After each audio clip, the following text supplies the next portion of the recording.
Annick Loiseau a été remplacée par M. Montiou, qui la connaît très bien, et qui va donc nous expliquer. Je veux parler de graphène, mais pas tout à fait comme graphène. Ce serait trop beau. Que je puisse faire le même exposé que Annick, c'est pas possible.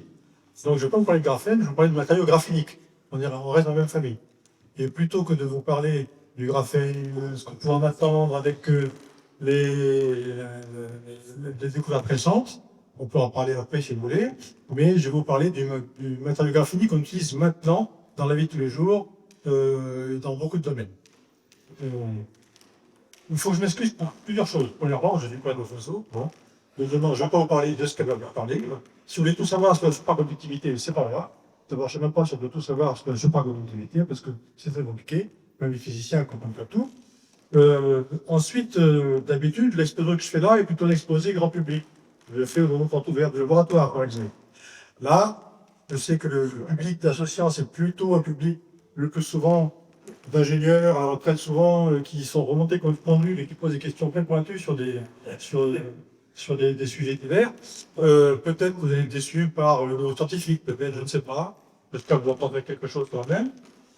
Et la troisième chose, c'est que généralement, cet exposé-là, j'aime bien avoir le temps de pouvoir regarder un petit peu sur Internet si les chiffres ont été évolués, si les choses ont changé. J'ai pas eu le temps. Donc, il sera un peu brut. Non pas brut de fonderie, mais enfin, brut de ce qu'il y a à l'instant. Alors, le carbone sonorien, pourquoi ce titre? Parce que j'ai essayé de vous convaincre que nous vivons à l'ère du carbone. C'est pas forcément évident pour le moment. Alors, je me présente un petit peu parce que mes invitants n'ont pas eu l'occasion de me connaître tellement. Donc, ça fait 35 ans que je travaille sur le carbone. Je suis directeur de recherche sur CNRS, au CBS. J'étais président de la Société française du carbone pendant 6 ans, président de l'Open Carbon Association pendant 3 ans. J'ai travaillé comme éditeur au journal Carbone, le journal qui fait référence dans le domaine. Je suis maintenant éditeur honoraire de ce journal-là. Et je travaille encore mieux.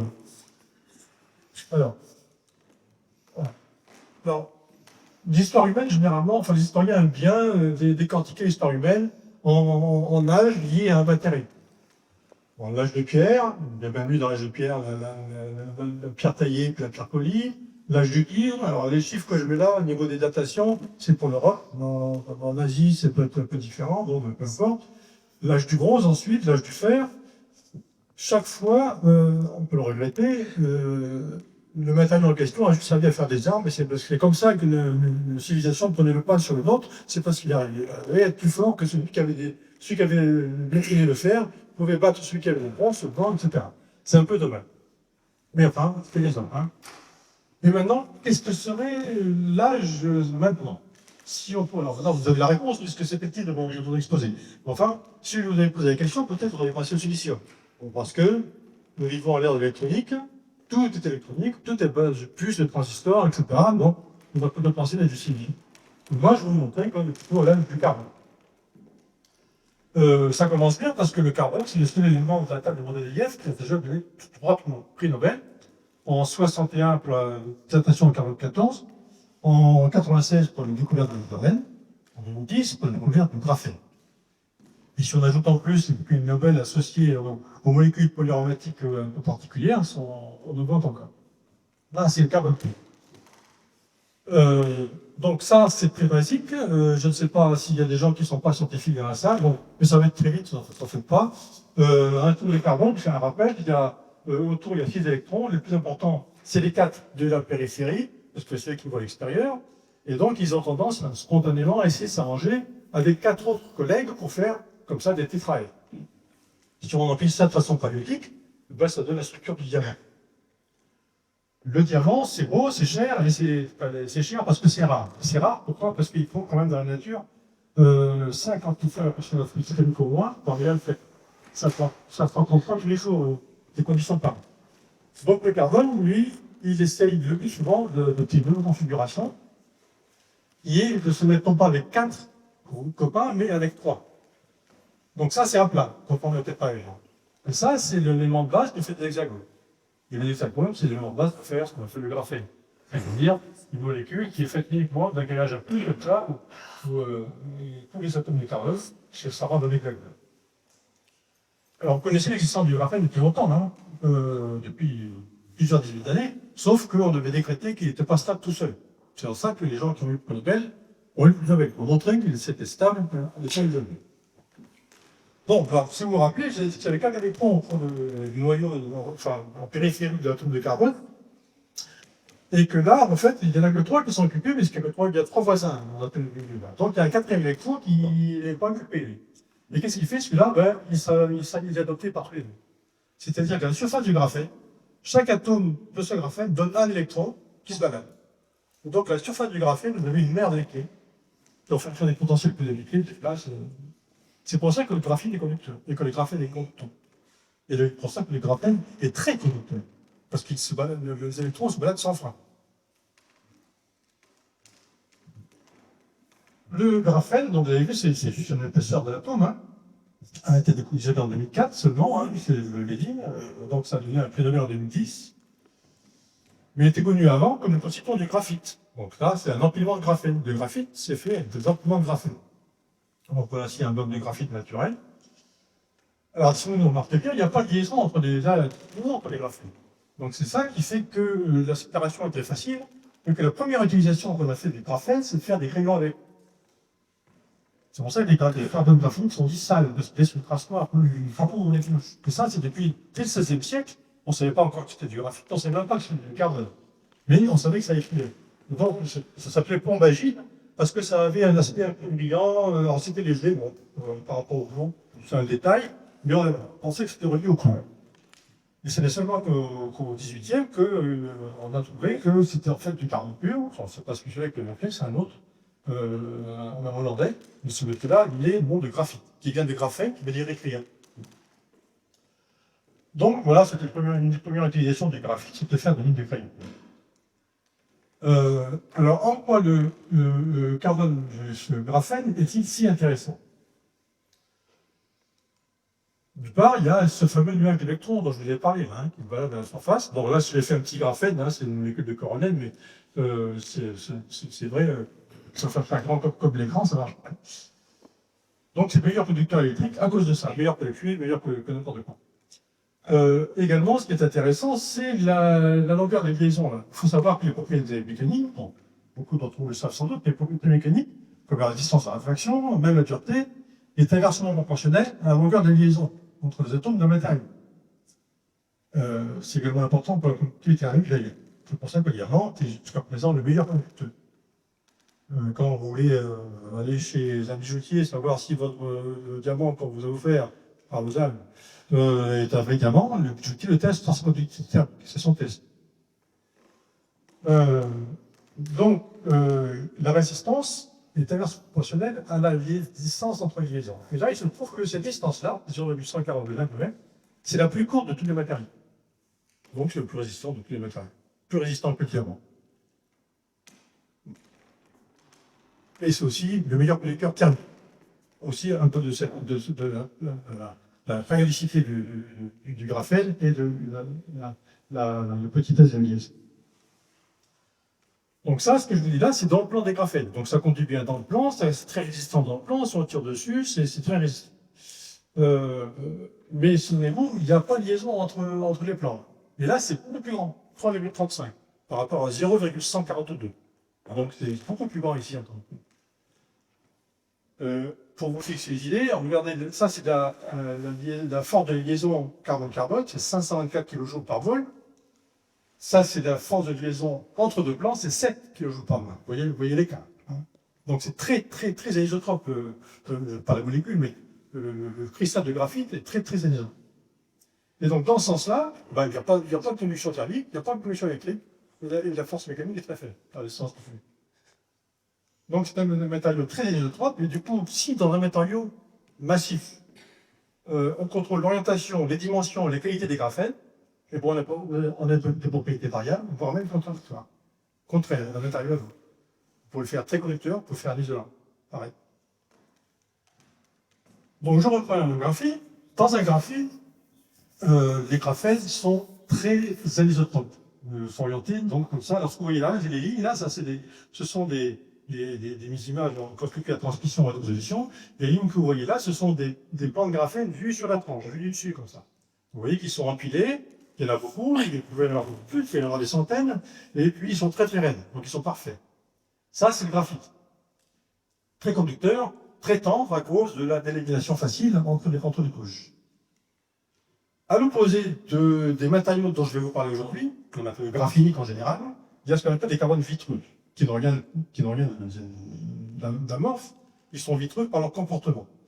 Ils sont également faits de graphène, vous voyez qu'il y a des petites couches là, sauf que dans la base du matériau, les graphènes, on les trouve dans tous les sens. Vous voyez vous-même, hein, ils sont dans tous les sens.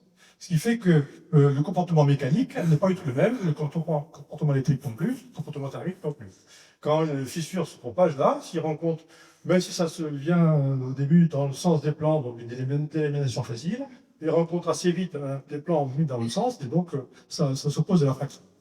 Et donc ces deux comportements-là sont très différents. Lui il est tendre, lui il est dur, lui il est conducteur, lui il est pas, ou très peu, etc.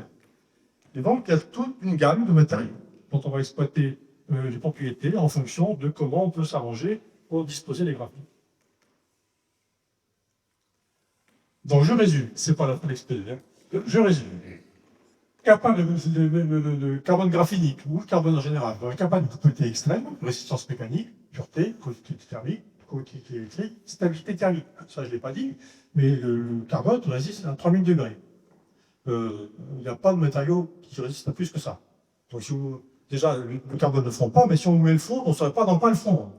Donc ça pose des problèmes de mise en œuvre. C'est une vague. Très réfractaire, sauf qu'évidemment, il ne faut pas le chauffer à l'air, sinon il brûle. Il est capable de propriétés contradictoires, c'est qu'il peut être conducteur ou isolant, il peut être dur, il peut être tendre, etc. C'est très léger. Au plus, il est de densité de 2,3. Là, par comparaison, j'ai mis le titane, qui est un métal très léger. Et ben, il est quand même 2 fois plus lourd que le carbone. C'est biocompatible, c'est quand même intéressant pour beaucoup d'applications. Et puis c'est abondant. Au moins certaines matières premières sont abondantes et pas chères. Parce que c'est abondant. Au moins pour certains cas. Ça, on va y venir. Donc les carbonés pas. Ah, mais tout ce qu'il est. Alors d'où vient le carbone? Il y a du soleil, hein, des étoiles. Tous les atomes de carbone présents sur Terre sont formés dans les étoiles, quand le soleil ne prend pas puisqu'il faut 3 atomes d'hélium et on fait un atome de carbone, qui est l'effet de la réaction thermonucléaire qui se passe dans le soleil, qui font ça. Mais une fois qu'il est sur Terre, le carbone il se balade dans les différentes sphères. Alors, il y a l'atmosphère, donc l'atmosphère, l'hydrosphère, des océans par exemple, qui contiennent du CO2 dissous. L'atmosphère contient CO2, le méthane. Bon. La lithosphère, c'est des roches, comme les carbonates, le goût de carbone piégé dans les carbonates. Et puis la biosphère, c'est nous, c'est les animaux, c'est les plantes, dans lesquels il y a aussi du carbone. Et le carbone circule en permanence avec tout un tas de réactions, donc biodégradation, fossilisation, respiration, photosynthèse, précipitation, dissolution, tout ça. Avec certaines conséquences, hein. Par exemple là ici, l'hydrosphère, le réchauffement climatique qui est dû à l'importance du CO2 ou du méthane dans l'atmosphère, réchauffe la planète, qui réchauffe l'eau, et qui du coup, l'eau étant plus chaude, peut dissoudre moins de CO2. Donc elle va falloir du CO2 en plus. C'est un phénomène qui s'en va. Bien. Alors quand on veut faire du matériau en carbone, où est-ce qu'on va le prendre? On ne va pas le prendre ni dans l'atmosphère, ni dans l'hydrosphère, ni dans l'hydrosphère. On va le prendre dans la biosphère. Et on va le prendre dans la biosphère morte, plutôt. Hein. On ne va quand même pas carboniser une bombe pour avoir du carbone. Dans tous les êtres vivants, qu'il soit, il y a du carbone, il n'y a pas que ça. Alors, dans un corps humain, par exemple, vous avez 18% de carbone en poids. Sinon, c'est de l'oxygène, l'hydrogène, l'azote, le calcium, le phosphore et d'autres oligo-éléments. Ça, ce sont les principes. Donc, si on veut utiliser de la biomasse morte de carbone, il faut éliminer tout le reste. Alors, on a la chance, la nature s'en charge. Alors, elle s'en charge avec les faits, on va faire un peu de géologie, là. Elle s'en charge avec les phénomènes de diagénèse, catégénèse, etc. Alors, que devient la biomasse morte? Alors là, vous avez un diagramme qui est très connu des géologues, qui s'appelle un diagramme de Van Cleveland. On appelle ici le rapport atomique O sur C, oxygène sur carbone, et là le rapport atomique hydrogène sur carbone. Tout matériau organique mort, on va dire, au fur et à mesure qu'il subit des phénomènes diagénétiques puis catagénétiques, c'est-à-dire qu'il est mélangé aux sédiments puis qu'il s'enfuit au fur et à mesure et qu'il s'enfonce dans la terre, sous l'effet du poids, simplement déjà, de l'atmosphère, eh bien, suivez le chemin qui va vers le carbone pur, qui est ici. Bon, si on prend l'exemple, là, bon, alors, il y a différentes familles, parce que ici, le type 3, c'est plutôt le métal humique, donc les arbres, les plantes, on va dire les plantes terrestres. Le type 1, c'est les algues, et le type 2, c'est les matières organiques zooplancton. Ce sont des exemples. Hein, je rappelle aussi les matières issues de spores, par exemple. Hein. Ils sont en type 2 comme ça. Donc les types 1 sont très aliphatique, très riches en hydrogène. Tous les matériaux terrestres, uniques, sont très riches en oxygène.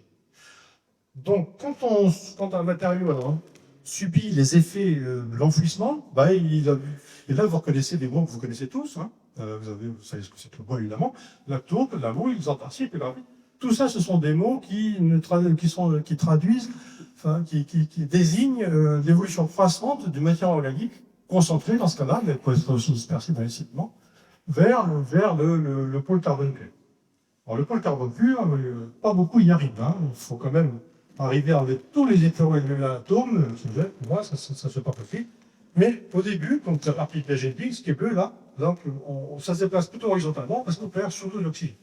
Après, quand on arrive dans cette zone-là, qu'on appelle la catagène, c'est là que les matières organiques produisent en pétrole. La tétrahuile. Le pétrolier appelle ça la tétrahuile.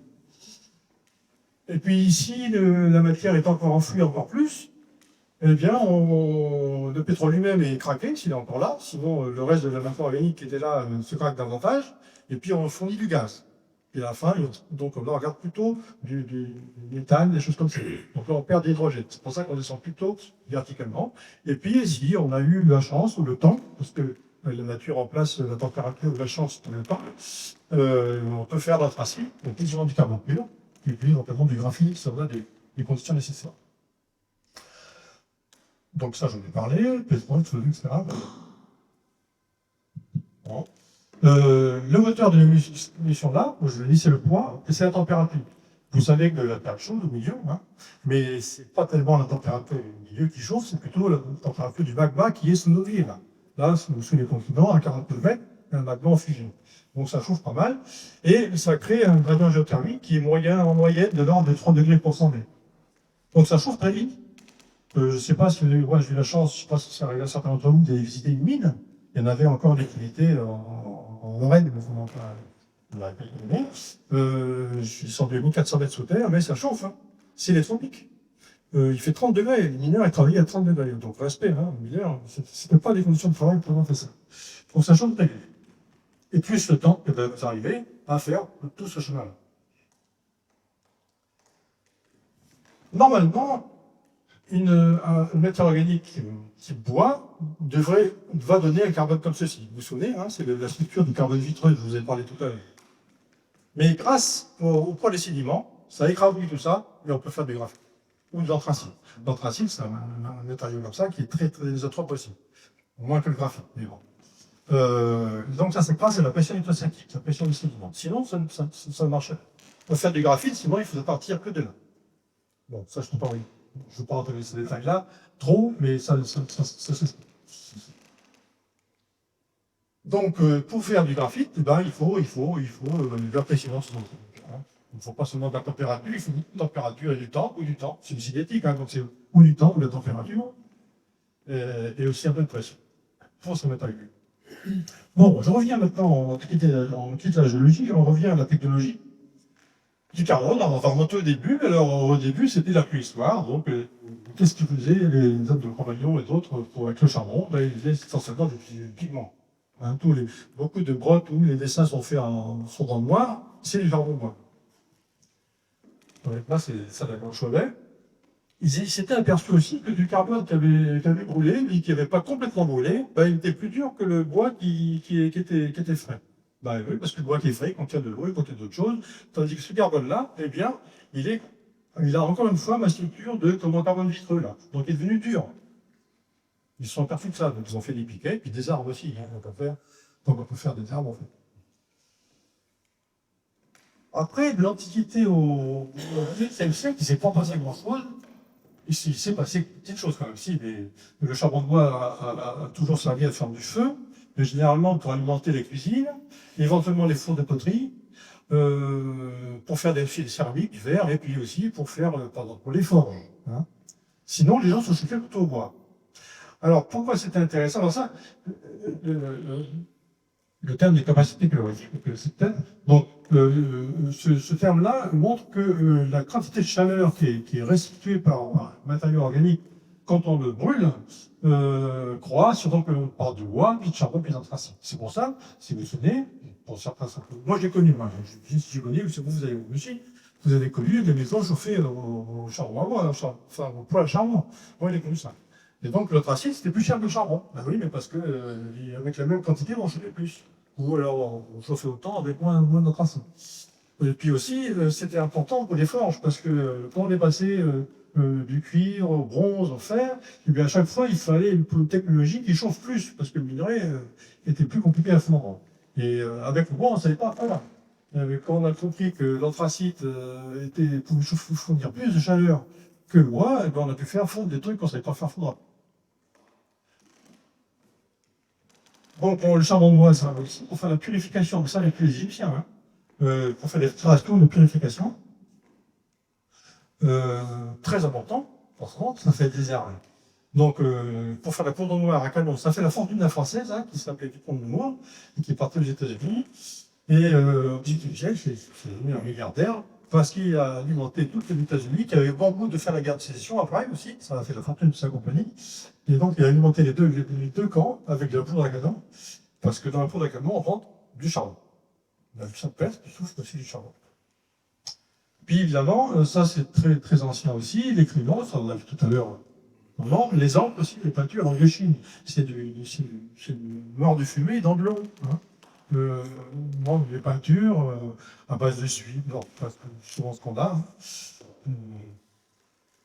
Voilà, ça c'est le Hollandais qui a trouvé que le graphite était vraiment du carbone. Puis en bijouterie, le diamant. Jusqu'à présent, le diamant, ça n'avait pas grand-chose d'autre qu'à ça à l'époque. Et dans ça, par contre, c'est connu depuis la Bible. Hein. Le diamant est déjà cité dans la Bible, par exemple 28, bon bref, qui vient de Damas, qui veut dire ainsi. Mais sinon, tout le reste, là, c'est des carbones graphéniques.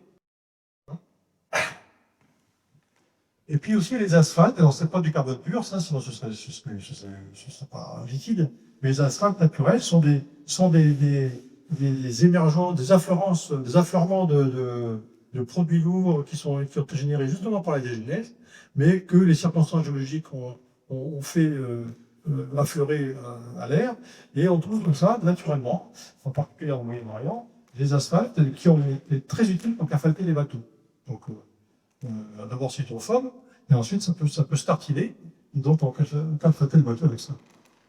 Qui était fait dans la lame de bois, hein, donc même si on a un bon boulier, il y avait des fissures.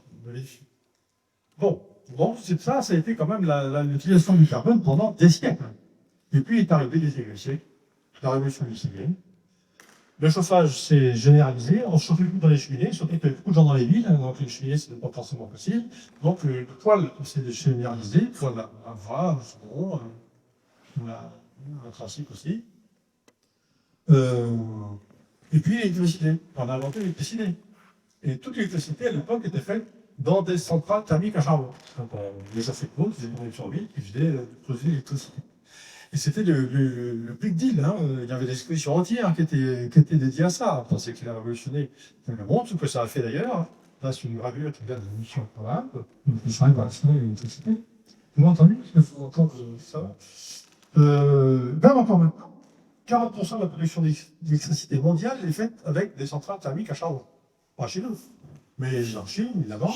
Il y a même pays comme la République dominicaine, par exemple, qui a récemment créé une centrale, parce qu'ils ne sont pas le pétrole, à charbon, pour faire son électricité. Donc, c'est encore une chose. 40%, c'est vraiment peu. Hein. Et puis, il y avait aussi la sidérurgie. On a dit le siècle, c'est pas seulement l'électricité, c'est aussi les fers, tout ça. Donc, le fer avait beaucoup d'importance. Pourquoi? Parce qu'on a trouvé la façon de trouver le concept du haut fourneau, pour lequel il faut transformer la houille, donc qui est naturelle, en coque, c'est-à-dire en carbone quasi pur. Au passage, on récupère des boutons et des gaz qui sont aussi utilisés. Donc, il faut faire des coqueries. Ça, c'est une coquerie qui, je pense, est encore en activité, que je n'ai pas visité, mais ça, c'est une coquerie de famille. Donc, vous avez, c'est assez dantesque. Vous avez ici, là, ça, c'est un wagon, donc vous voyez des rails, ça vous donne l'échelle. tout ça là, tout ça ce sont des portes. Donc tout ça ce sont des fours qui sont côte à côte, qui montent à 1300 degrés. Et tout ça ce sont des portes là. Donc on met dedans le minerai d'argile, on chauffe. Alors se sert des gaz qui ont été émis avant pour faire activer des brûleurs, enfin faire chauffer tout ça. On chauffe, ça peut durer 2 jours, hein, ça dépend de ce qu'on veut comme qualité. Et puis une fois que c'est cool comme on veut, il y a un poussoir qui arrive derrière. La porte s'ouvre ici, il y a un poussoir qui pousse tout. C'est je ne sais pas combien de tonnes hein, qui sont poussées d'un coup, qui tombent dans un wagon là. Comme c'est à l'air, pour pas que ça brûle, ça va sous une tour de refroidissement qui fait tomber une trompe dessus pour éteindre le tout. Et puis après, ça part au fiblage pour plier suivant les dimensions. Au passage, on récupère de l'ammoniac, du méthane, de l'hydrogène. Tout ça, c'est des choses qui sont utilisées. Alors, le cœur, ce qui vient de là, on le met dans un fourneau. Alors ça, il est plus en fonction, celui-là, il a été totémisé. C'est un haut fourneau qui est en Allemagne. Il est totémisé. Bon, c'est une espèce de radar, c'est tout beau, comme lui. C'est juste pour faire jeu qu'ils sont donnés. Donc, mais autrement, la dimension, c'est ça. Alors, à l'intérieur, c'est fait comme ça. Donc, vous mettez pas, vous enfournez par-dessus une minerai de fer, un fondant qu'on appelle la castine du coq. Alors, le coq, il a deux fonctions. D'une part, il doit brûler, pour faire de la chaleur. Il doit fournir du CO, de l'oxyde de carbone, qui lui-même doit réduire l'oxyde de fer. Parce que le minerai de fer, c'est un oxyde. Donc, il faut réduire l'oxyde pour extraire le fer métal. Et tout ça, il faut que ce soit bien réglé parce qu'il ne faut pas larguer du CO dans la nature. Et ça monte jusqu'à 1800 degrés, là, ici, quand même. Et donc, tout le savoir-faire du coquillier, c'est d'arriver à contrôler la réaction de réduction jusqu'à avoir en bas un minerai de fer qui contient juste ce qu'il faut de carbone. S'il y en a trop, bon, ça fait de la fonte. C'est bien, mais enfin, on ne veut pas forcément faire ça. Il faut juste qu'il faut que ce soit un acier. Parce qu'on veut de l'acier, on peut faire de l'acier au feu. Mais on comprend qu'un fourneau, ça ne peut pas s'arrêter. Si vous arrêtez ça, du coup, si ça refroidit là-dedans, il est mort, votre fourneau. On ne peut pas le vider, on ne peut pas. C'est pour ça que des problèmes en France, là, quand ils ont arrêté les hauts fourneaux avec Mittal, parce qu'une fois que ça a arrêté, c'est mort, ça ne part plus. Donc, voilà, ça j'en ai parlé, voilà, bien. Oui. Donc, il faut savoir que quand on fait ça, et donc on génère 2 tonnes de gaz carbonique par tonne d'acier. Alors, il y a une autre façon de faire de l'acier, c'est de le faire fondre dans des foires. Alors, généralement, c'est très utilisé pour le recyclage. Donc, comment ça marche? C'est aussi dans le texte, ce truc-là. Donc, vous avez des cubes énormes, là. Ça, c'est des anodes en graphite. Donc là, vous avez vu de près, elles sont grandes comme moi. Bon, donc, ces diamètres-là, grandes comme moi. Et alors, elles ont des petits, ces morceaux-là, ce sont des pâtes vis. Et donc, comme ça se consume au fur et à mesure que vous cuisez, c'est à l'air tout ça. Donc, ça se consume, au fur et à mesure, ça se consomme. Et puis donc, il faut pas que ça s'arrête. Donc, vous enquillez, vous vissez au fur et à mesure des anodes les unes après les autres, et ça ne s'arrête jamais. Et donc, et puis le fer en fusion, l'acier en fusion, coule dans des lavaux comme un marron ou le stock. Ça, c'est assez ancien, hein, parce que les premiers brevets datent du XIXe siècle. Mais comme souvent les Anglais et les Français sont du près, là, il y a eu comme 10 ans d'écart. Hein. Et la première usine a été faite aux USA, au plus rapide de l'autre, là. Et quand même, 35% de la production mondiale d'acier est faite comme ça. Alors là, vous voyez qu'on consomme du carbone. Alors, quand vous produisez 1 tonne d'acier, vous consommez une demi-tonne de carbone. Ça veut dire que vous avez besoin par an de 256 millions de tonnes de carbone. Et c'est pas n'importe quel carbone, c'est du graphite, c'est quelque chose qui a été, c'est la haute technologie, vous allez voir un petit peu après. Pas l'impression comme ça, parce que c'est pas une grosse industrie, mais c'est très délicat, parce qu'on peut pas de rater une anode. Si l'anode a des fissures ou elle est mal faite, et si elle s'écoule au bain, c'est la grosse catastrophe. Parce que du coup, ça gâche tout votre bain, il y a trop de carbone, et puis ensuite, il faut arrêter tout ça. C'est très embêtant. Donc, il y a intérêt à ce que ce soit bien fait. Alors, je parle du fer, mais il y a aussi l'aluminium.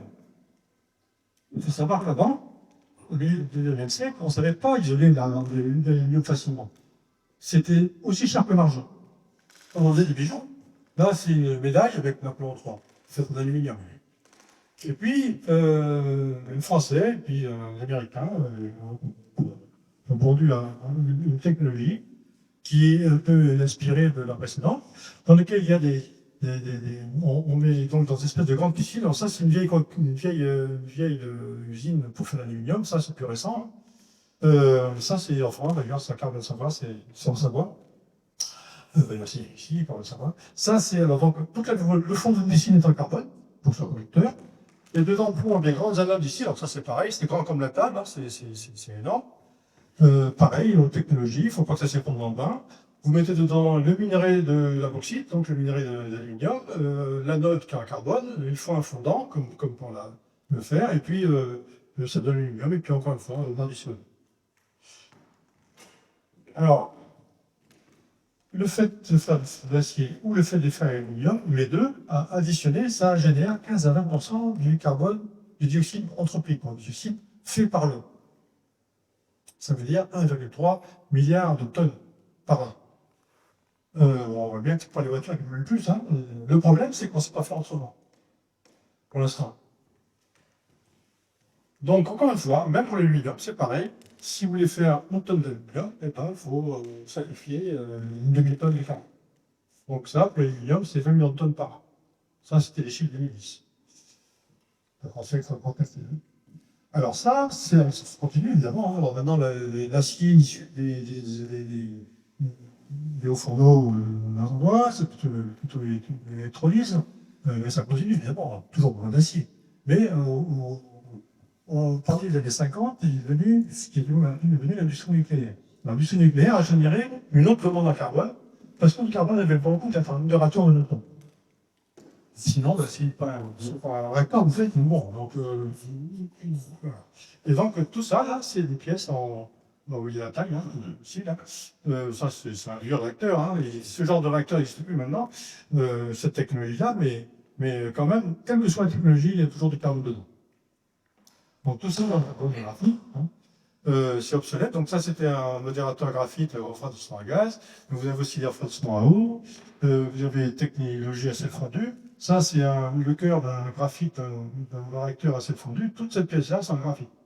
Tout ça. Pour la technologie HTR, là, le cœur ici est en uranium, mais la coquille que vous voyez là, en fait, elle est en carbone. Puis il y a du carbone aussi, mais il y a plusieurs couches de chlorocarbone. Donc le carbone, parce qu'il y a l'enjeu de neutrons, est très utile, très utilisé pour l'industrie nucléaire, et c'est pas le carbone. Hein. Il faut vraiment arranger son orientation, et sa densité, etc. Bon. Donc le carbone est partout, parce qu'on exploite beaucoup sa conductivité électrique, aussi sa réfractarité. Par exemple, tous les balais de moteur, il a besoin de frotter sur le rotor, et puis faire passer le courant, et tout ça c'est en carbone. Pour faire du silicium, qui est très utile pour faire l'électronique, eh ben, les creusets sont souvent en carbone. Ça, c'est un de silicium, les creusets sont en carbone, en graphite. Les moules ici, pour faire ici des lingots d'or, par exemple, c'est en graphite. Dès qu'il faut chauffer, beaucoup, c'est en graphite. L'avantage aussi du carbone, c'est qu'il est plus réactif, sauf avec l'oxygène. Les anodes d'érosion, parce que ça suffit bien. Les joints chauds aussi, dès que vous allez faire quelque chose, vous étanchéité à très haute température, c'est le carbone que vous utilisez. Le graphite. Ça, c'est le papier de graphite. Alors, vous allez me dire, finalement, depuis plusieurs diapositives, je vous montre des pièces qui ont des formes très déterminées. Ceci, là, il y a des trous. Et comment on fait quand vous avez un matériau pour le mettre en forme comme ceci, alors ça ne fond pas. Il ne faut pas le mettre dans un moule. C'est pas fait avec un moule, ça. Enfin, en tout cas, pas avec du graphite pur. Donc, c'est pas fait dans du graphite délivré, ça. Donc, comment on fait eh bien, on fait des composés. Donc, c'est-à-dire qu'on prend de la poudre, soit de la poudre de coque, vous avez vu comment je vais vous montrer comment on faisait, soit de la poudre de graphite naturel, qui est conducteur, qui est isotrope, qu'on peut obtenir par colonisation de Bray, je vais en parler après, maintenant d'ailleurs, et on rajoute un liant, qui a beaucoup d'autres fusibles, et puis il se carboniser après. Alors, les Bray, ce sont des produits lourds de la distillation du pétrole. Ou également des produits lourds de la distillation du coton de houille. Il y a un de rouille, donc on s'en va plutôt sur le pétrole. Et ce sont des matériaux qui sont c'est très important parce que ils ont, vous allez voir qu'ils sont utilisés pour faire de la coque, des coques, ils sont utilisés pour avoir ce rôle de liant là. Et une fois que vous avez mélangé tout, alors du coup vous avez les pâtes, et puis vous mettez dans la forme que vous voulez, vous cuisez, et là vous avez du carbone bleu.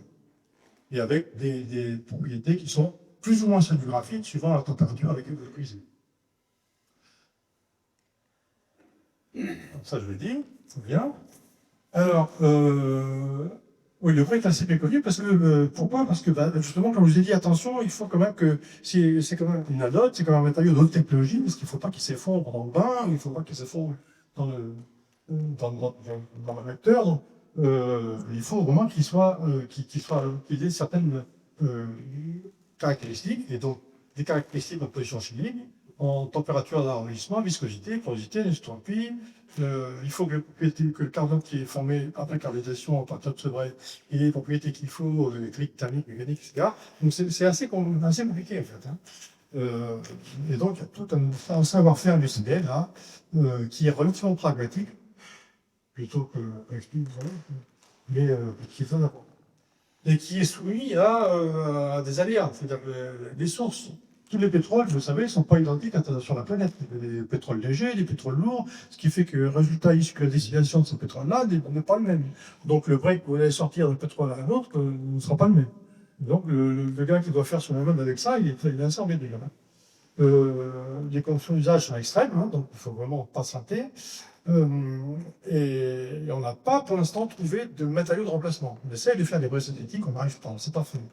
Et il y a également des problèmes biologiques, parce que vous imaginez bien que ces trucs-là, c'est quand même assez riche en hydrocarbures polyaromatiques, c'est pas bon pour la santé, c'est cancérigène, mais on ne sait pas faire ça. Donc on fait des normes, bon, mais les industriels font des tombes avec, parce qu'on ne sait pas faire ça.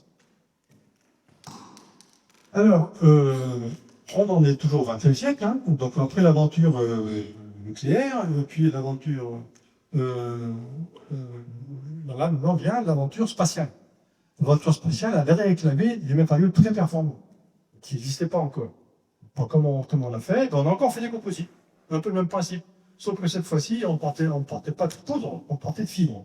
Donc on fait des fibres de carbone, et puis on le met dans une matrice, qu'on a appelé une matrice. Soit c'est une matrice polymère qui d'application par haute température, c'est ce qu'on fait ici, par exemple, ça c'est un réservoir à propéragol d'Ariane, je pense que c'est Ariane. C'est 3,5 mètres de diamètre quand même, hein, c'est pas rien. Mais tout, c'est pas pur carbone pur, c'est des fibres qui sont en carbone, une matrice en polymère. Soit c'est une application haute température, haute performance, là pour faire par exemple un col de cuillère d'un réacteur d'Ariane, voir le pilier de rentrée dessus, voire même les. Alors j'avais travaillé sur le projet, moi, ça c'est la navette Hermès, je sais pas ça, mais il avait été à un moment en question que l'Europe fasse la navette concurrente de la navette américaine, et c'était les navettes Hermès qui étaient très intéressantes technologiquement parce que les Américains avaient choisi de. Quand ceci descend, c'est comme ça, hein, c'est-à-dire qu'au frottement de l'air, les bords d'attaque, le nez, les bordels, sont tentés à être température 1500 degrés. Donc il n'y a pas beaucoup de matériaux qui résistent à ça. Donc les gens ont essayé de faire un carbone. Ou en céramique. Enfin, les Américains ont choisi l'option céramique et ils ont choisi de couvrir tout ça avec des tuiles. Sauf que lorsqu'il y a une tuile qui s'éteint, c'est la tuile justement, et puis ça venait là, qui explosé là, 3 000 personnes. Là, c'était pas l'option tuile, c'était l'option intégrée. Donc la pièce elle-même était supposée être préformée, préformée. Et donc, ça n'arrive pas d'avoir sur la navette. Bon, la navette Hermès n'a pas vu le jour, malheureusement. On parle d'une autre navette maintenant. Donc, je parle des fibres de carbone, très important, les fibres de carbone. Vous allez voir pourquoi. Il y a deux façons d'en faire. On parle en polymère, particulier, le projet de polymétrie, ou on parle d'abrais, encore des brins. Ils sont particuliers aussi, certains. Ils ne sont pas tous pareils, enfin, très mésophasie. Je ne rentre pas dans les détails. Dans les deux cas, ça c'est une technologie qui date des années 50, de rien. Hein. Les Français ont été assez actifs là-dedans, dans les années 60. Là, ça fait faire ça. Et puis on a laissé tomber. C'est les Japonais qui dominent. Les braies, là, les fibres de braies ont été beaucoup par les Japonais. Et donc, dans les deux cas, où on fond le précurseur, le polymère de braie, où on le dissout, bon, pour le film, un petit coup à chaud, un peu à l'air, pour figer la forme de film, et puis ensuite on la carbonise. Parce que si on chauffe trop ça, on fond tout, puis on perd la morphologie filamentaire. Donc il faut le stabiliser un petit peu. Puis ensuite, on le carbone. Alors, pourquoi c'est intéressant? Là, c'est un graphe qui vous rapporte ici, là, c'est la résistance en traction. Voilà. Plus ça va, plus c'est résistant, plus ça va. Et ça, c'est le module élastique en traction, c'est-à-dire la résistance à la déformabilité, si vous voulez. Donc, si vous voulez, le titane, c'est ici. L'acier, c'est là. Le Kevlar, c'est ici. Mais tous les points extrêmes, là, c'est du carbone. Tous les points roses sont des fibres de carbone faits à partir de polymères. Tous les triangles verts sont des fibres de carbone faits à partir de brins. Donc, si vous voulez les fibres qui existent, vous prenez une fibre issues de polymères. Si vous voulez une fibre qui conduit beaucoup, eh bien, vous prenez une fibre issue de fer. Non, on ne sait pas faire entre les deux. Et alors, vous voyez que ça ne surpasse n'importe quel autre matériau. Il n'y a pas mieux. Il y a mieux. Vous allez voir. Donc ça, c'est ce qui a fait que technologiquement, la demande mondiale en fibre de carbone, qui a monté péniblement, est en train d'exploser. Ben, c'est pas pour rien qu'à 350, hein, je ne sais pas si on en parle après, tient 50% de matériaux fibre de carbone. C'est ce que maintenant, ça se démocratise. Avant, c'était réservé aux agents militaires ou aux voitures de course. Maintenant, ça se démocratise. Les fabricants principaux, c'est le Japon, 60% de la production mondiale. Après, il y a ça, même Corée, Chine, la France, ça n'existe pas. Les Français font leurs fibres pour leur application. Ils ne vendent même pas la fibre. Ils ont une application, ils font une moyenne qui convient, mais ils font ça. Donc, les fibres, on en fait des mèches, comme ça. Dans une mèche comme ça, vous avez 10 000 filaments, par exemple. Chaque filament faisant à peu près 10 microns. De ces fils-là, on en fait des tissus. Les tissus, on peut les mettre en forme. Là, c'est un cadre du bleu de 350. Et puis, cette préforme, ben, vous la densifiez avec votre résine qui vient figer la forme. Et puis ensuite, vous la réticulez. Et ça va dans les années. C'est le même principe si on veut faire des cols de pierre, sauf qu'on passe de mer par concordance.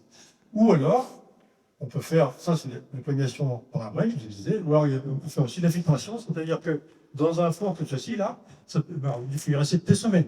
Vous avez votre préforme fourreuse, et puis on envoie un gaz, en particulier le méthane, et on le craque à température, mais à très faible température, et puis pas beaucoup de gaz à la fois, parce qu'il ne faut pas boucher les pores extérieurs. Vous voulez infiltrer votre préforme jusqu'au cœur.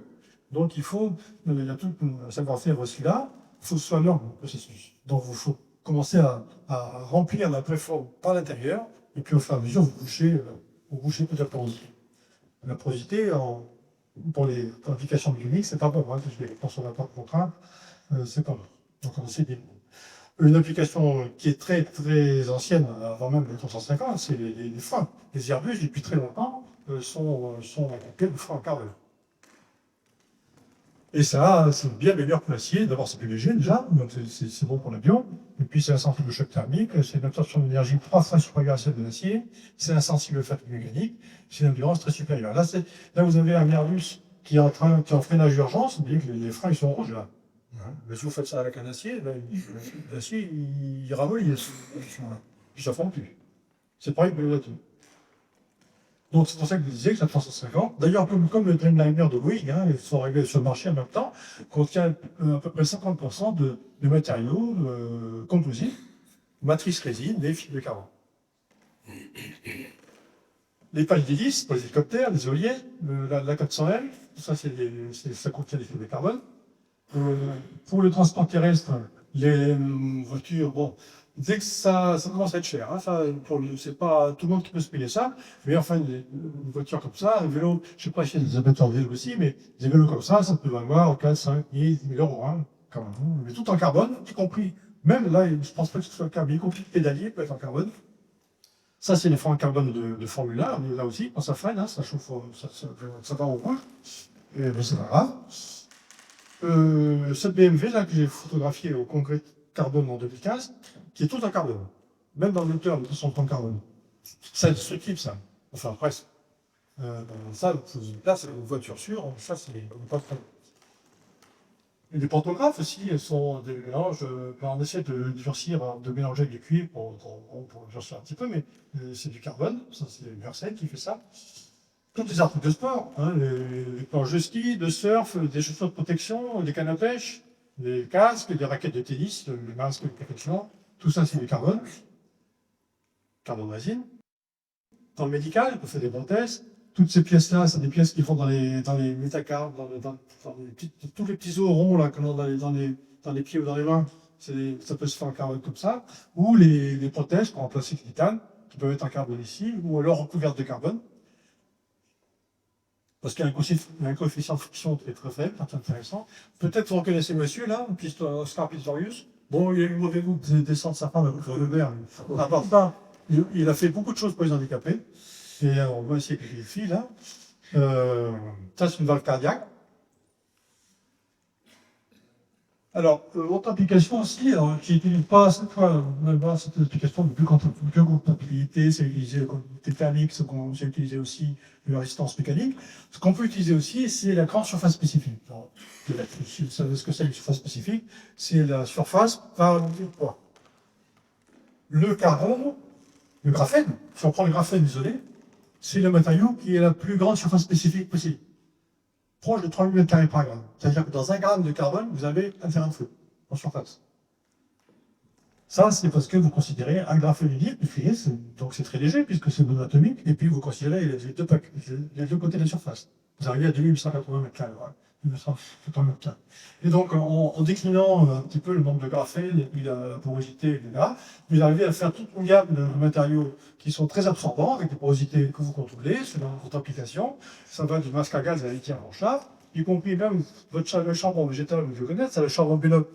Les grands-mères connaissaient ça aussi, moi aussi je connais ça. C'est un choix à faire. C'était comme un peu des acides de l'humeur estomac quand qu'on est ballonné. Vous prenez des charbons biloc, ça absorbe ce qu'il faut, et puis vous sentez. Donc ça, c'est une modélisation de ce que peut être des noix dans une structure graphénique. Hein. Tout ça, je vous parle de carbone graphénique pour l'instant. Alors, graphénique, mais c'est diamant, il ne faut pas oublier quand même, mais le diamant. Alors, c'est intéressant d'avoir les chiffres par rapport, vous vous souvenez, je vous ai parlé de millions de tonnes avec le graphène, là on est à 40 tonnes, 4 tonnes, 20 tonnes, bon, c'est pas la même dimension évidemment. Donc, là, sur une production mondiale en 2014, de 100, on va dire 100 tonnes à peu près. Bon, il y en a 4 tonnes, tout ça, il y en a à peu près 25 tonnes qui sont naturelles, 80 qui sont synthétiques, 4 tonnes en joaillerie, tout le reste dans l'industrie. Dans l'industrie, c'est des outils comme ça, hein, des outils pour crever, pour forer, pour des outils de coupe, de forage, de polissage. Donc, il y a une partie diamantée ici, comme ça. C'est quand même un marché, quand même, la de Beers, en 2017, elle a vendu pour 720 millions de dollars de diamants. Bon, c'est pas rien. Alors ça, j'aime bien faire ça, c'est des dans l'atmosphère, qui n'a pas vraiment être fermé d'ailleurs. Si vous avez... alors généralement, c'est des gens qui m'en parlent, ils sont plus c'est leur belle-mère qu'autre chose. Donc, si vous avez une belle-mère qui a beaucoup de décédés, vous pouvez garder un souvenir en transformant en diamant. Alors, il y a des sociétés très sérieuses, hein, j'en ai vu plusieurs, là. Celle-ci est présente dans 33 pays, quand même. Donc, évidemment, il faut passer le plamatouilla, mais ils récupèrent les cendres, il faut, je suppose qu'il faut passer à l'air, parce que sinon, il reste beaucoup de carbone. Et puis, ils font un positube, avec température, plus pression, c'est pour ça que c'est assez cher, et ils vous rendent un diamant. Enfin, souvenir, je sais pas comment, c'est mieux qu'une urne, quand même, sur une cheminée. Bon, dans votre diamant, il y a aussi le bois du cercueil, j'imagine. Hein. Bon, on va pas non plus. Hein. Donc, vous voyez, c'est quand même assez cher. Hein. Si vous avez un diamant d'un carat, ça va vous coûter 20 $. Ah oui. Ben, quand on est, nous, on comprend. On arrive au XXIe siècle. On y est là, au XXIe siècle. Alors, c'est au XXIe siècle qu'on parle nano. Je sais pas dans celui-là, je suis un peu. Ah non, ça va, c'est bon. On va commencer. Bon. Nano. Alors, nanoscience, nanotechnologie, nano, on entend beaucoup parler. Le nano, c'est beau. Pourquoi c'est beau? Parce que c'est parfait. Qu'est-ce qui fait que nos matériaux faillissent? C'est leur défaut. Plus vous descendez dans le nano, donc plus vous descendez dans l'échelle, plus vous vous rapprochez de la perfection possible. Moins vous avez de chances de rencontrer de défaut. Si vous avez jusqu'à une molécule unique, elle est parfaite, une molécule de méthane. Si vous remplacez un hydrogène par autre chose, ben c'est plus du méthane. Donc une molécule de méthane, c'est parfait. Ben, un graphène, c'est parfait. Et donc, si on vient chercher les propriétés à l'échelle nanométrique, on a accès aux propriétés ultimes. C'est pour ça qu'on s'excite avec le graphène, qui peut être supraconducteur, mais ça, autre chose. Hein. Et donc, ça a commencé pour le carbone avec l'histoire des Fullerènes, qui a été découvert en 1985 quelque chose, et qui a donné le Nobel, comme je l'avais dit. C'est vraiment nano parce que, alors ça, c'est la molécule de Fullerène, je vous montrerai tout à l'heure, mais il y a 12 pentagones, et 20 hexagones, ça fait 0,7 nanomètres. Donc, c'est moins d'un nanomètre. Pour que ça ait pour donner une idée de l'échelle nanométrique, mais vous êtes assez familiarisé, je pense, avec l'échelle nanométrique, enfin beaucoup d'entre vous, c'est pour obtenir, pour qu'un Fullerène soit aussi grand qu'une balle de ping-pong, il faudrait le grossir 57 millions de fois. Ça veut dire que si je grossis ma balle de ping-pong autant que je grossis mon Fullerène pour donner une balle de ping-pong, ma balle de ping-pong, elle ferait 2 fois la force. Donc, ça c'est quand même très bien. Et ça s'étudie, ça se voit, ça se dit. Ce qu'on ne savait pas faire avant. C'est pour ça que le nano aussi est cool. Le nano, c'est pas. On avait la notion du nano avant. Sauf qu'on n'avait pas les outils pour les manipuler non plus. Le nano explose parce qu'il y a une conjonction de conditions, de circonstances. On sait les isoler, on sait les étudier à l'échelle nanométrique individuellement, mais on sait les manipuler. Alors le Fullerène, le plus facile, donc si vous avez remarqué, bon, c'est connu, hein, c'est le structure de Van Foot, hein, tout ce qui est en noir dans le Van Foot, c'est des pentagones, vous en avez 12, disons, pas vraiment, c'est 13, c'est 12. Si vous voulez refermer un pavage d'hexagone, ça ne marche pas. Il faut mettre des pentagones, et que 12. C'est une loi mathématique par un monsieur qui a 100 paramètres, mais voilà. Donc il n'y a pas que le Fullerène, le nord de carbone, qui sont connus depuis le 19e siècle. Le carbone, on s'en servait pour faire des pigments, mais on ne savait pas que ça avait cette structure-là, évidemment. Mais c'est des petits paquets de graphène mis globalement en texture concentrique. Vous avez des tubes, évidemment, avec différentes façons de disposition du graphène. Alors, je ne vais pas rentrer dans les détails, là, mais suivant que celui-là, il sera semi-conducteur, celui-là, il sera métallique. C'est ça aussi qui est formidable dans le graphène. Vous ne changez pas la molécule, vous la roulez juste différemment. Et bien, vous changez la propriété électronique de semi-conducteur à métallique. C'est ce qui est aussi pour ça qu'on s'excite dessus. Vous avez aussi des nanocordes, comme ceci là, qui peuvent être intéressants pour faire de l'absorption, justement, parce que ces textures-là sont monographiques et pas fermées, donc on a accès à l'intérieur. Les nanocones, ça, on fait ça chez nous au laboratoire, qui ont des très bonnes propriétés d'émission et mécaniques aussi intéressantes pour faire des sons de construction roche. Et les graphènes, donc 2004. Un petit mot sur le nord de carbone. Donc, voilà, ça c'est le modèle, et ça, c'est un peu la réalité vue en microscopie à transmission. C'est pas forcément des boules isolées, c'est souvent sous forme de chaînes comme ça. Et alors, souvent, vous prenez des chaînes plus ou moins ramifiées, ben, vous avez, ça dépend de votre application, hein. Mais c'est quand même tout graphénique, tout ça, avec beaucoup de défauts, évidemment. C'est le seul nanocarbone qui, pour l'instant, est fabriqué à l'échelle industrielle. Quand on parle industrielle, c'est en millions de tonnes. Donc ça, c'est des réacteurs, vous voyez l'échelle, là j'ai un monsieur là, ça c'est des réacteurs de noix de carbone, et on en fabrique 10 millions de tonnes par an. Du coup, c'est pas cher, c'est de l'ordre de 6 à 15 $ le kilo, donc ça commence à être des prix que les industries aiment bien entendre ça, parce qu'on peut travailler avec. Donc ça se fait à partir de l'isocarbure qu'on envoie dans un fond comme ceci, puis qu'on craque, et puis en fonction, avec un peu d'oxygène dedans, il faut juste doser ce qu'il faut, et puis on laisse des textures comme ceci, où on peut rendre les graphènes plus ou moins parfaits, et donc des conductivités plus ou moins grandes. Bon, on sait jouer sur le côté. Donc c'est le seul carbone fait à grande échelle. Pourquoi? Ben parce que on peut jouer sur une propriété, donc des rotations multiples. Il est facilement adaptable par des fonctionnalisations, donc il peut s'adapter à beaucoup de matrices, beaucoup d'environnements. Et puis il est pas cher surtout. Hein. Et à quoi sert? Ben, il sert d'adapter. Hein, plus grosse utilisation des noirs de carbone, 75% des noirs sont utilisés à renforcer le pneu. C'est pas pour les rendre noirs. C'est une conséquence qui sont noirs. C'est pour durcir votre pneu, parce que si vous faites un pneu avec un elastomer, ben, il va durer 2 mois votre trou. Grâce au noir de carbone, il va durer 2 ans. Pour rendre le plastique conducteur aussi, pour ça, à chaque fois qu'on a des processus ou des stockages, ou même dans une voiture, par exemple, il y a je ne sais plus quel jour, je crois que c'est France, qui a fait des filtres en essence en résine chargée en nanotube pour rendre la résine conductrice, pour éviter justement les effets de charge électrostatique. Dès que vous avez quelque chose d'explosif autour, il vaut mieux éviter les charges électrostatiques.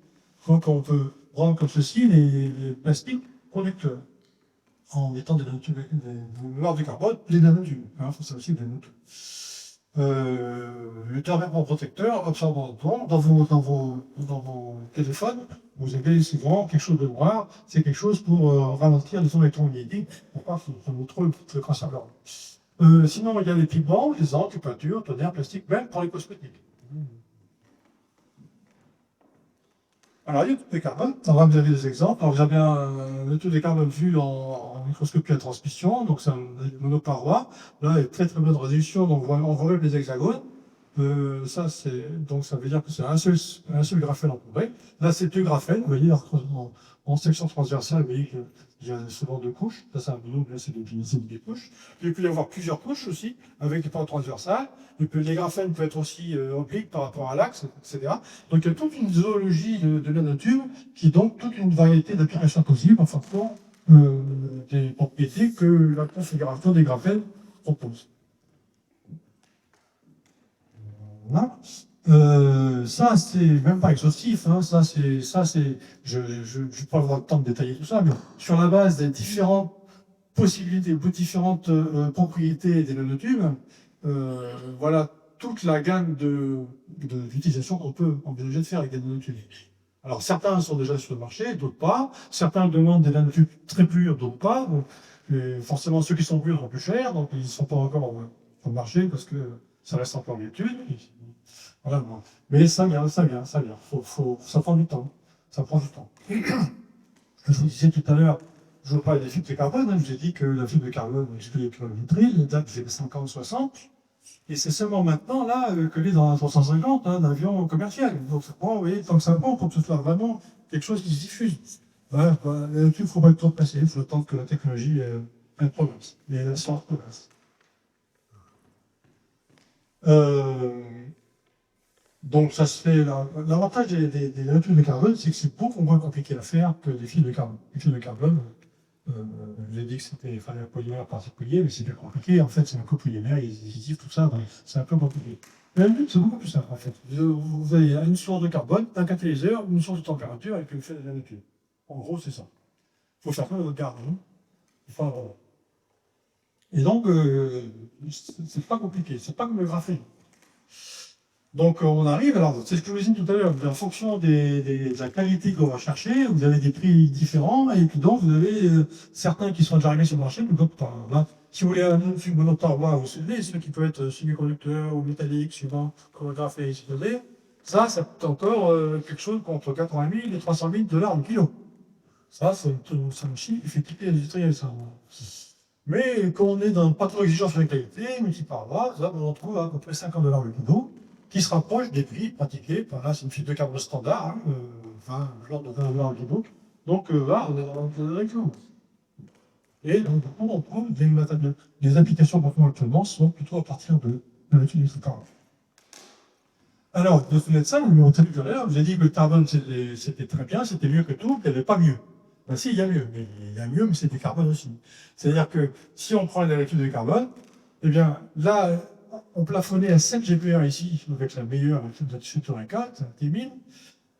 Là, si on fait si on regarde la nanotube de carbone, c'est pas 7, 45 à 100 GPR en résistance mécanique.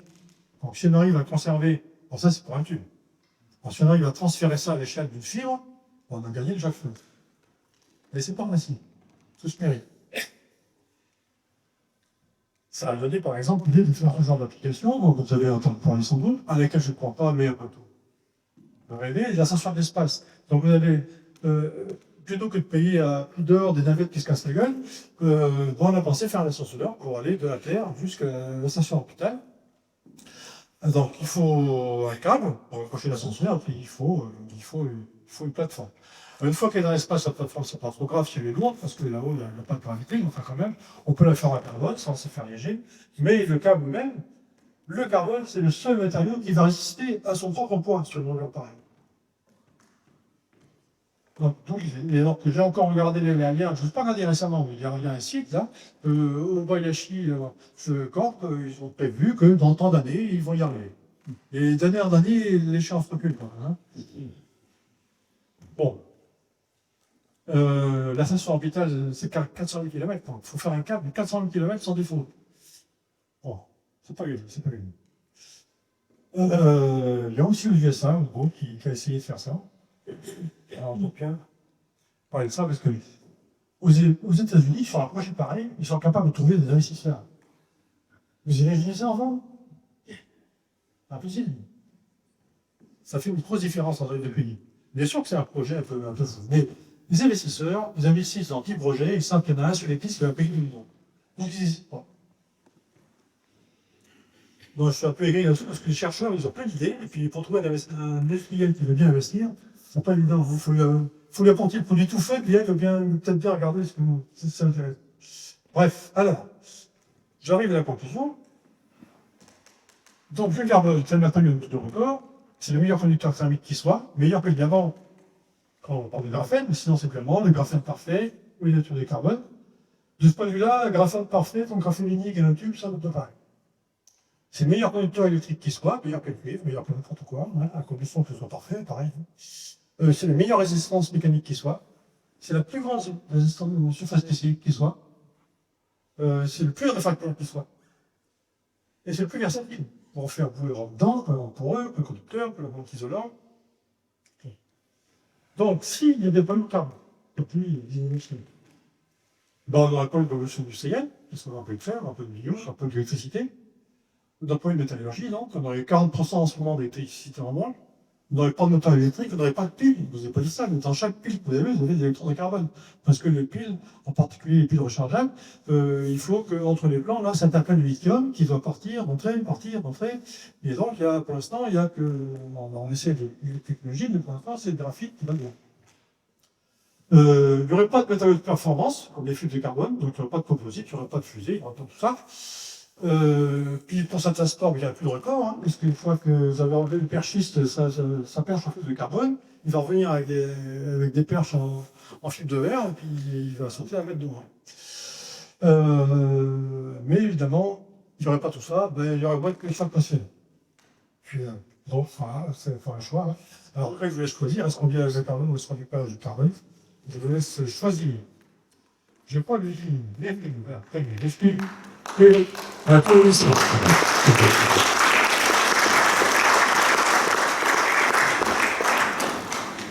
Si j'ai une question, et puis je peux commenter après. La question, ça concerne l'anthracite. Vous avez parlé d'anthracite au début. Oui. Vous avez dit l'anthracite, c'est sous forme de feuillet comme le graphite. Oui. Mais je ne crois pas, que j'ai pas entendu la structure des feuillets d'anthracite. C'est quoi? Alors, graphite, quelle est la différence? d'abord, j'ai dit anthracite était comme le graphite. Certains, ceux qui auraient été, que beaucoup d'être, parce que la notion d'anthracite pour un industriel de charbon, c'est la teneur en carbone. Donc on peut tout à fait trouver des anthracites qui ne sont pas en feuillet comme j'ai montré là. Mais ils sont proches de 100% de carbone. Donc maintenant, si on veut des anthracites, comme j'ai dit, très anisotropes, là, eh bien la structure, c'est comme celle du graphite, avec des graphènes qui sont beaucoup moins longs, plus de fautes. Et surtout, la différence avec le graphite, c'est que le graphite, vous voyez le graphène tel qu'il est, hein. Pour le graphite, il faut les graphènes soient superposés, et il faut qu'ils soient dans l'ordre. Il faut que le graphène qui est dessus la première couche, il soit juste glissé d'une longueur de liaison dans le sens d'une liaison. Et puis le troisième, il faut qu'il soit en recul comme la première. Et puis la quatrième, etc. Donc c'est A, B, A, B, A, B, comme ça. Ça, c'est le graphite. Dans l'anthracite, dans tous les autres carbones graphoniques, c'est empilé n'importe quoi. Donc c'est comme si vous aviez des échettes avec des motifs, mais que vous ne faites pas correspondre les motifs. C'est comme ça. La seule différence, c'est ça. Enfin, ça, plus la largeur des domaines. Parce qu'évidemment, plus votre domaine est court entre deux domaines, ça veut dire que vous avez un défaut, mais donc là, vous commencez à tuer un peu la conductivité, un peu la résistance mécanique, vous voyez. Donc plus on s'éloigne de la perfection, plus on perd plus. Pas besoin. Si. Après 4 ans. Allez. Il y a encore certainement des tas de questions sur le carbone qui est quand même, c'est aussi l'atome de la vie. Oui, aussi. Il y a deux mètres du bio, donc il y a plein de ressources. On peut parler du graphène, si vous voulez. Hein. J'ai dit que je ne faisais pas exploser d'annique. On peut en parler un petit peu là. Concernant les propriétés mécaniques des nanotubes, bon, la comparaison avec les matériaux massifs, elle est bon, un peu abusive, Bien sûr. dans la mesure où effectivement, on a des fibres très courtes et bon, la mise en œuvre pour faire des matériaux massifs à partir de fibres très courtes, c'est un problème qui est toujours pas résolu. Tout à fait. Donc, Tout à fait. C'est pour ça que je vous ai dit que je ne croyais pas au projet de censeur. Hein. et que, enfin, par ailleurs, il y a d'autres matériaux, les whiskers, qui sont pas en carbone, qui peuvent être obtenus sans dislocation, avec qui atteignent une propriété à peu près analogue à C'est celle. les whiskers de céramique, je veux dire, les whiskers Oui, de c'est ça. carbone silicium, par exemple. Oui, ouais. Oui. Donc, ils sont relativement pires aussi. Hein. Et puis, c'est pareil, si on fait une fibre longue, le problème du câble silicium, c'est qu'il a un module d'ion très élevé. Ce qui fait que pour le filer, en faire des nappes, tout ça, ou faire c'est pas facile non plus. Ouais. Donc, bon. Et puis le dernier point, je pense par rapport au composite, c'est qu'effectivement, une des limitations de développement, mais d'ailleurs même dans l'aéronautique, c'est que le comportement mécanique de ces ensembles très compliqués, très anisotropes, etc.,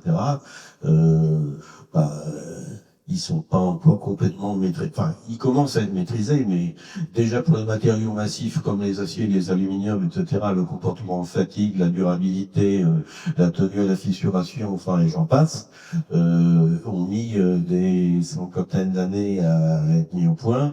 Et c'est vrai qu'on est un peu au début de ces matériaux. Oui, tout à fait. Et dernier point aussi, c'est le problème de recyclage, parce que les matériaux composites, c'est des matériaux qui sont très difficiles à recycler. Alors, je ne sais pas ce qu'il en est, car Alors, les gens travaillent dessus, c'est comme sur la biocompatibilité, hein, les gens travaillent dessus.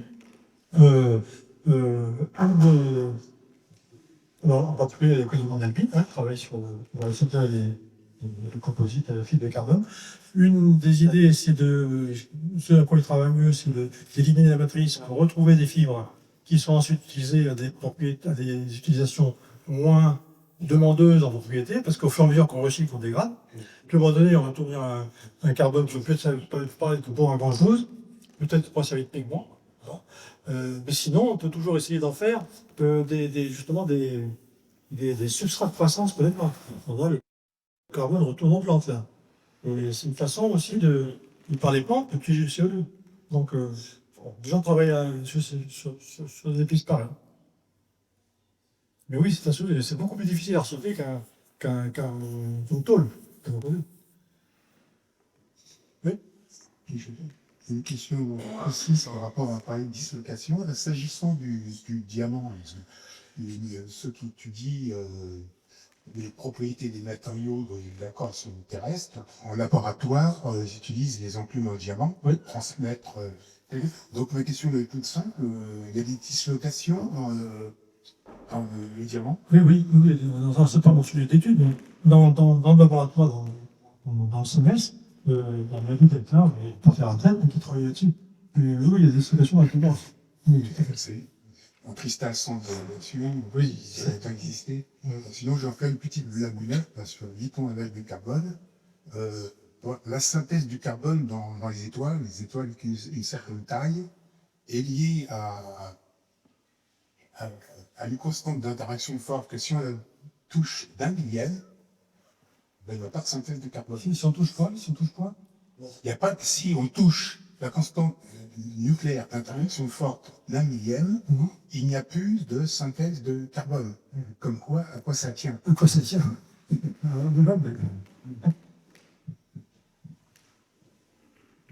C'est le moment que je passe la petite remarque que je voulais faire tout à l'heure. C'est vrai que le carbone se forme dans les étoiles à certaines étapes de l'éruption, mais actuellement, le Soleil ne fait pas de carbone, il va faire du carbone dans 5 milliards d'années.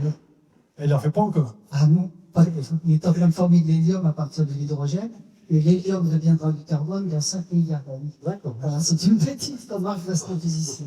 Très bien. Ah oui, c'est 7 milliards d'années, on reviendra, ça travaille pour faire un simulation au niveau. Je ne sais pas si vous avez dit des fois, mais la longueur des nanotubes, c'est la longueur maximale. Alors, on peut aller jusqu'à plusieurs dizaines de centimètres. Ça dépend du four que vous avez. Parce que la croissance se fait avec un catalyseur. Si vous avez des fours qui ont des longueurs isothermes assez grandes, eh ben, vous pouvez faire croître votre catalyseur, votre nanotube, la longueur de son isotherme. Généralement, on est assez limité dans le labo, donc au maximum, nous, on en fait qui font une dizaine de centimètres. Voilà, mais c'est déjà beaucoup, hein, mais c'est vrai qu'on n'est pas au kilomètre, on fait des fibres. Hein, oui, voilà. Et ça va de quelques microns à plusieurs centaines. Et est-ce que c'est possible de shooter les nanotubes pour faire plus loin? Ce serait bien qu'on puisse faire ça, pour faire des fibres. Voilà. Parce que si on zoome pour autre chose que du carbone, eh ben, ça va être un point de faiblesse. Alors, comment faire bon, il y a toujours des moyens. Maintenant, est-ce que c'est extrapolable? On peut imaginer de les fabriquer en continu ou... Pardon, excusez-moi. On peut imaginer de les fabriquer en continu. Alors, il y a des gens qui fabriquent en continu alors, parce que je ne pense pas que... J'ai vu des films hein, qui s'appuient sur Internet. Vous pouvez, à la sortie du four, vous avez une espèce de ruban comme ça, puis les gens mettent un membrane au bout, et puis à hauteur, et puis ils font tourner, et puis voilà, c'est une production en continu. Mais je serais étonné que ce soit même plus du début à la fin. Je serais étonné, mais je n'ai pas pu faire l'étude, hein, j'ai pas eu le matériel. Là, on a parlé du carbone pur. Oui.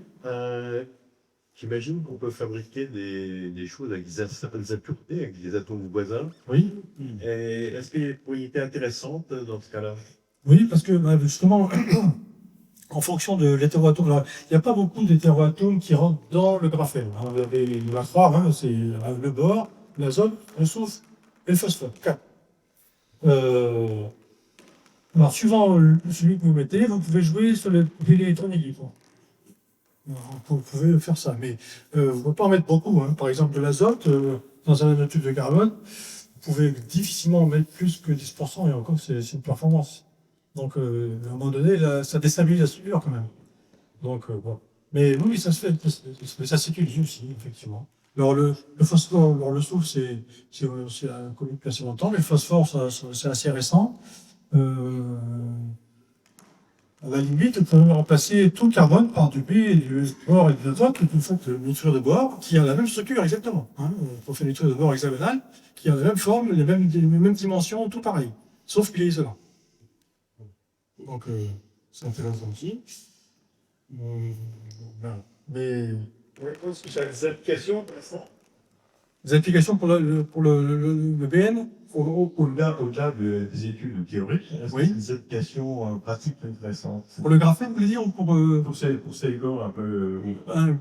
ceux qui contiennent des hétéroéléments? Oui. Pour l'instant, non. Mais les gens savent, comme je viens de vous dire, comme les gens savent bien que ça modifie les propriétés électroniques, on est en train de regarder maintenant de quelle façon ça les modifie, est-ce que ça vaut le coup de les mettre ou pas, combien, est-ce qu'on les associe à plusieurs. Voilà, ce sont les sujets d'études dans les laboratoires, ça, en ce moment.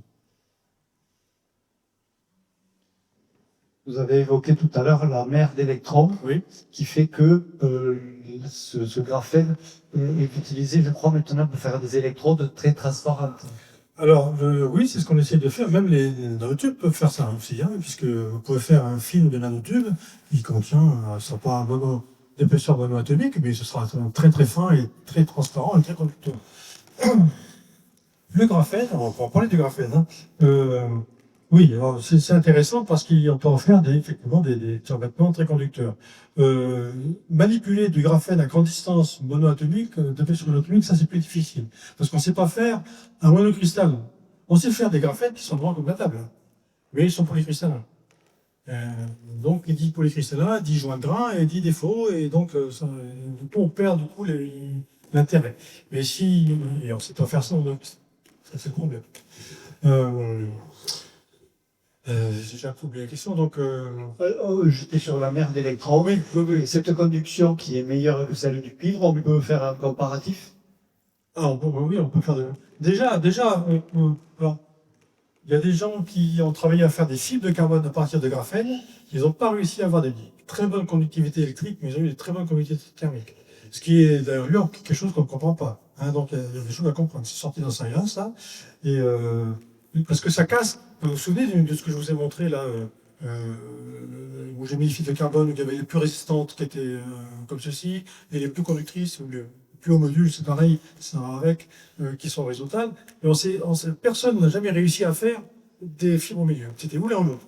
Mais avec les graphènes, on est capable de faire des choses au milieu. Et on ne sait pas pourquoi. Donc, c'est-à-dire qu'au niveau de la structure interne, il y a des choses différentes qu'on n'a pas encore compris.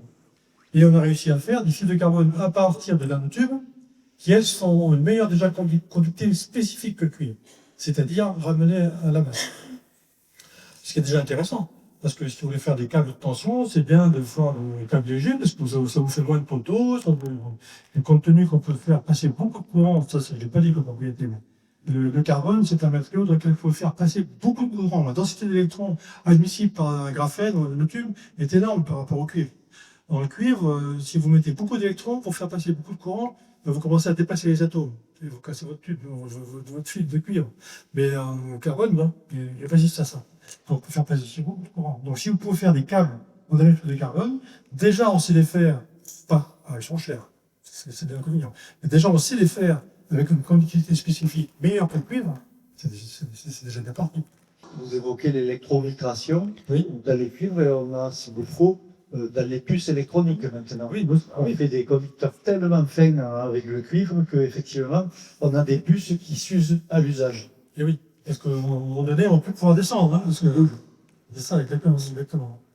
Voilà. J'ai quand même fait une petite... Qu'est-ce que j'ai... Voilà. Je voulais montrer ça, parce que ça, c'était le sujet de l'exposé d'Annick. Et je voulais vous montrer que ce qu'elle allait vous montrer, elle vous a pas fait exploser, mais vous perdez rien. Pas que c'était pas intéressant, c'était pas ça qu'elle voulait dire. Elle veut dire, ça c'est tellement... C'est vraiment les dernières recherches. Vous voyez ça date du 31 octobre 2019. Superconductivité dans les bigraphènes. Donc, on est vraiment, c'est le début. On a remarqué, alors là, je ne sais pas si vous voyez où vous êtes, mais c'est un bigraphène, c'est-à-dire que c'est deux graphènes posés les uns sur les autres, et ils sont tournés d'un certain angle qu'on appelle l'angle magique, qui est de 1 degré de 1. Et pour des raisons que je ne vais pas vous expliquer, je ne peux pas d'ailleurs vous expliquer, c'est pas mon domaine, cet angle magique fait que les propriétés électroniques deviennent superconductrices.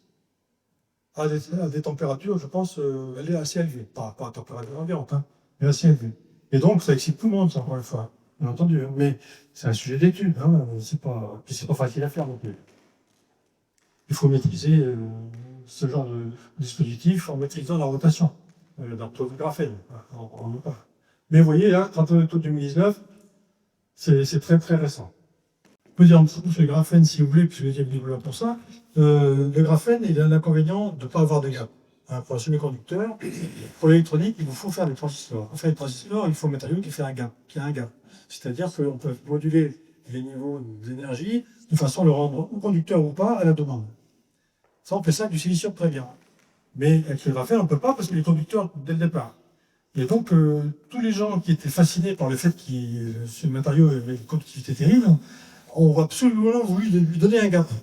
Et donc, ils ont essayé de mettre des défauts, des trucs, de faire des rubans, enfin, mais ça marche pas bien. Ça marche pas bien. Faut pas, ça coûte trop cher. On ne peut pas forcer un matériau à faire ce pourquoi il n'est pas fait.